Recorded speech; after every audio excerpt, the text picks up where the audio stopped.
Hello students, hi, welcome back to my channel learning with Divya. आज का video भी UGC net home science के aspirants के लिए है। पहले भी हम प्रीवियस ईयर के क्वेश्चंस मैं कई सारी वीडियोस में करा चुकी हूँ, न्यू क्वेश्चंस भी करा चुकी हूँ। फिलहाल तो मैं प्रीवियस क्वेश्चंस को रिवाइज करा रही हूँ। वही वीडियो, नेक्स्ट वीडियो भी इसी के ऊपर है, आज का वीडियो भी।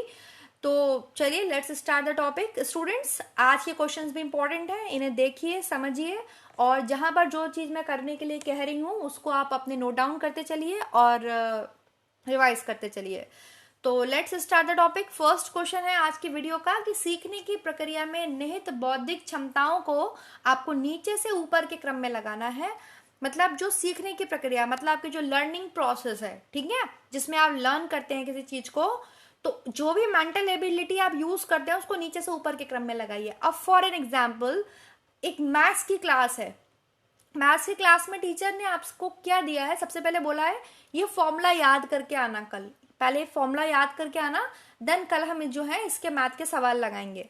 तो फॉर एन एग्जाम्पल मैं आपको यहाँ पर ये क्वेश्चन ऐसे सॉल्व करवा देती हूँ कि सबसे पहले क्या करते हैं, याद करते हैं, ठीक है, फिर क्या करते हैं उसको समझते हैं। अब आप याद कर रहे हैं, समझ भी रहे हैं, अच्छा भाई ये फॉर्मूला ऐसे यहाँ पर इस तरीके से याद करना है, समझना है, फिर आप उसको अप्लाई करते हैं। नेक्स्ट डे जाके टीचर जो है आपसे सवाल सॉल्व करवाता है, पहले खुद करते हैं फिर वो आपसे भी सॉल्व करवाते हैं।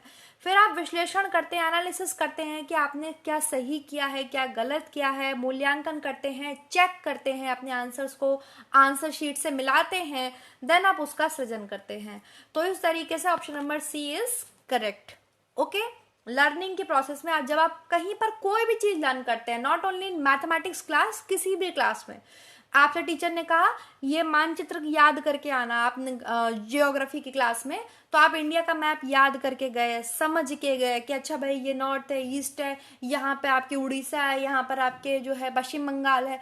फिर आपने उसको क्या किया, टीचर ने आपको ब्लैंक दे दिया, आपसे उसको यूज करवाया, आपने एनालिसिस किया, इवेलुएट किया, देन आपको सृजन हो गया, हमेशा के लिए मेमोराइज्ड हो गया कि हाँ भाई आपके ईस्ट में जो है वो ये देश है, ये शहर है, इस तरीके से। क्लियर हो गया? Now the next question is, आहार आकलन के लिए निम्न में से कौन सी पूर्व प्रभावी विधियां हैं? मतलब फूड को असिस्ट करने के लिए, फूड इवैल्यूएट आकलन के लिए आपके पहले से ही इफेक्टेड, मतलब पहले से ही इफेक्ट है, कौन से मेथड्स यूज किए जाते हैं? 24 घंटे अनुसरण विधि है, डुप्लीकेट नमूना विधि है, भोजन आवृत्ति प्रश्नावली है, खाद्य वजन विधि है, भोजन बैलेंस शीट है। तो देखिए, डुप्लीकेट नमूना विधि तो नहीं है और ना ही खाद्य वजन विधि है। वेट से जो है फूड का असेसमेंट नहीं होता। तो ये विधियां हैं आपके जो फूड असेसमेंट के लिए पहले से ही इफेक्टेड मेथड्स हैं, ठीक है। पूर्व प्रभावी विधियां, ये बोल दीजिए इफेक्टिव मेथड्स हैं। नेक्स्ट क्वेश्चन, प्लाज्मा टेक्नोलॉजी वस्त्रों में निम्नलिखित गुणों का अनुकूलन करती है। तो जो प्लाज्मा टेक्नोलॉजी है फैब्रिक्स के लिए यूज की जाती है, वो कौन से कैरेक्टरिस्टिक्स को फैब्रिक्स में बढ़ा देती है, अनुकूल कर देती है, मतलब इंप्रूव कर देती है? प्रवाह में वृद्धि, हाइड्रोफोबिक, यूवी संरक्षण, लॉ से बचाए। तो आपके ये तीनों ही ऑप्शंस नीचे के ठीक हो जाएंगे। हाइड्रोफोबिक कर देती है, यूवी संरक्षण कर देती है, लॉ से बचाती है। लॉ मतलब आग है, लॉ है कहीं पर जल रही, उससे बचाती है। प्लाज्मा टेक्नोलॉजी जो फैब्रिक्स पे इन क्वालिटीज को इंप्रूव करती है। नेक्स्ट क्वेश्चन इज, भारत में पोषण संबंधी निगरानी के लिए कौन सी संस्थाएं हैं, वो कौन से ऑर्गेनाइजेशंस हैं जो आपको आंकड़ा डेटा प्रोवाइड कराते हैं पोषण संबंधी निगरानी के लिए कि इतने माल नरिश्ड हैं, इतने अंडर नरिश्ड हैं, इतने ओवर नरिश्ड हैं? ये सब डेटा कौन सी संस्थाएं प्रोवाइड कराती हैं? तो NFHS है, CPWD है, NSSO है, FSSAI है या CBHI है? बहुत इंपॉर्टेंट क्वेश्चन है, यहां से एक क्वेश्चन जरूर आपके एग्जाम्स में आएगा। कोई भी ऑर्गेनाइजेशन किसी भी तरीके से रिलेटेड आपसे पूछ लिया जाएगा। तो यहाँ आपके ये तीनों संस्थाएं हैं ACE जो आपके पोषण संबंधी निगरानी के लिए डेटा प्रोवाइड कराती हैं, आंकड़े देती हैं, ठीक है। तो और आपको इनकी जो फुल फॉर्म्स हैं वो खुद से करनी है। नेक्स्ट इज, दो सूची है, एक में आपके न्यूट्रिएंट्स दिए हुए हैं, दूसरी में उनकी कमी से होने वाले रोग दिए हुए हैं, लक्षण दिए हुए हैं। बड़ा ही इजी सा क्वेश्चन है, आप कर सकते हैं। Cyanocobalamin, thiamine, ascorbic acid, iron, zinc, और एक साइड आपको ये कूट दिया हुआ है जिसमें आप इसको मिला सकते हैं। तो यहाँ पर आपके साइनोकोबैलामिन की कमी से क्या होता है, पर्नीशियस अनीमिया होता है। देन आपके थाइमिन की कमी से क्या हो जाएगा, मांसपेशी में कमजोरी आ जाएंगी। इसके अलावा आपके आयरन है, जिंक है और एस्कॉर्बिक एसिड है। तो बड़ा ही इजी सा क्वेश्चन है, आप खुद से कर सकते हैं। नेक्स्ट क्वेश्चन इज आईक्यू बौद्धिक योग्यता का मापदंड है जो जन्मजात होता है, उम्र के साथ बदलता नहीं है, यह असर्शन है। अच्छा एक बात और मैं आपसे कहती हूँ, आप खुद से क्वेश्चन कीजिए, आंसर कमेंट बॉक्स में बताइए। कोई भी नहीं करता, कोई बच्चा सॉल्व नहीं करता, ना ही आंसर मुझे कमेंट बॉक्स में बताता है। I don't know why. अगर आप कर रहे हैं बहुत बढ़िया बात है, एटलीस्ट आंसर तो बताइए, फीडबैक तो दीजिए कि मैम इसका ये आंसर होगा। गलत है तो मैं उसको सही करवा दूंगी, सही है तो मैं उसको करेक्ट बता दूंगी। देख लीजिए, आप अगर करना चाहें तो जो मैं आंसर दे रही हूं उसको सॉल्व करके कमेंट सेक्शन में आप बता सकते हैं। Now the next question is, एक असर्शन है कि जो आईक्यू लेवल है, जो इंटेलिजेंस क्वोटिएंट है आपका, वो बौद्धिक योग्यता का एक मापदंड है, जन्मजात होता है, कभी बदलता नहीं है। बिल्कुल गलत बात है, जन्मजात तो नहीं होता। आईक्यू जो है आपका बदलता है, जैसे जैसे बच्चा बड़ा होता है उसकी सोचने की, समझने की क्षमता बढ़ती है। ठीक है, वो अलग रीजंस है कि घट गई है या कमी आ गई है, कोई एक्सीडेंट हो गया या बच्चा जन्म से ही जो है किसी कमी को लेके पैदा हुआ है, तो वो चीज अलग है। नेक्स्ट है, रीजन क्या है कि किशोरावस्था में पहुंचने पर शिशुओं के टेस्ट स्कोर में मामूली बदलाव भी दिखाई देते हैं। किशोरावस्था में शिशु कहाँ से आ गया? किशोरावस्था में तो किशोर बच्चा होता है, मामूली बदलाव भी दिखाई देते हैं शिशुओं के टेस्ट स्कोर में, ऐसा नहीं है। शिशु इन्फेंसी एज में होता है और जब तक वो किशोरावस्था में पहुंचता है बच्चा, बहुत सारे चेंजेस दिखाई देते हैं, बहुत ब्रॉड चेंजेस दिखाई देते हैं उसके आईक्यू लेवल में। अगर हम जीन पियाजे के ऊपर बात करते हैं तो पहले बच्चे में ऑब्जेक्ट परमानेंस आता है, फिर कंजर्वेशन आता है, देन वो हाइपोथेसिस लगाने लगता है, कॉन्क्रीट मटेरियल्स पहले देखता है वो 6 to 7 ईयर्स में, 7 to 11 के बाद वो हाइपोथेसिस लगाने लगता है। ठीक है, अमूर्त चिंतन करने लगता है, तो बहुत बदलाव दिखाई देते हैं। तो दोनों ही ऑप्शंस जो हैं वो आपके यहाँ पर गलत हैं, तो बी ऑप्शंस आपका यहाँ पर हो जाएगा।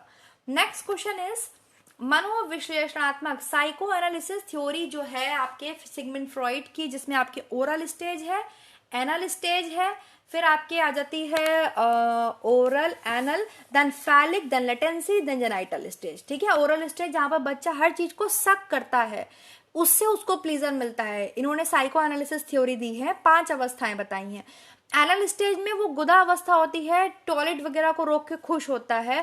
फैलिक स्टेज में बच्चा अपने सेक्स ऑर्गन्स को छूता है, टच करता है, तब वो खुश होता है। फैलिक स्टेज को 2 पार्ट्स में इन्होंने बांटा भी है कि एक ओडिपस होता है आपके, एक इलेक्ट्रा होता है। ठीक है, ओडिपस में क्या होता है, लड़के का अट्रैक्शन अपोजिट सेक्स के प्रति होता है, और जो इलेक्ट्रा में होता है लड़कियों का पिता की तरफ होता है या लड़के का माँ की तरफ होता है। ठीक है, लेटेंसी स्टेज है, स्कूल एज आ जाती है, धीरे धीरे जो सेक्सुअल आर्जेस हैं ये आपके दब जाती हैं। देन जेनाइटल स्टेज आती है, व्यक्ति जवान हो जाता है, प्रॉपर सेक्स में इंक्लूड हो जाता है, तो ये लाइक शादी वगैरह जैसी होती है। तो ये सिगमंड फ्रॉइड की स्टेज है जिसमें आपको साइको एनालिसिस पता होना चाहिए। तो इसमें ऑप्शन आपके आ जाएगा, option number C is correct. ठीक है, मैंने आपको बता दी है। तो ओरल स्टेज है, प्रसाधन संबंधी क्रियाएं वही है, एनल स्टेज है, ये आप खुद से कर सकते हैं। अब नेक्स्ट क्वेश्चन है, शरीर में निम्न कार्यों को बनाए रखने के लिए एस्कॉर्बिक एसिड आपके अनिवार्य है। तो कौन कौन से काम जो है आपके एस्कॉर्बिक एसिड करता है? कोलेजन गठन करता है, कोलेजन का निर्माण करता है, देन आपके एंटीऑक्सीडेंट की तरह कार्य करता है, एज अ एंटीऑक्सीडेंट वर्क करता है बॉडी के अंदर, और रिड्यूसिंग कारक का कार्य करता है। तो option number A, D and E आपके ठीक हो जाएंगे। आपको हर न्यूट्रिएंट से रिलेटेड डिजीज, हर न्यूट्रिएंट कैसे क्योर किया जाता है, कैसे बढ़ाया जाता है, क्या उसके फंक्शंस होते हैं, पढ़ के ही जाने हैं। ठीक है ना।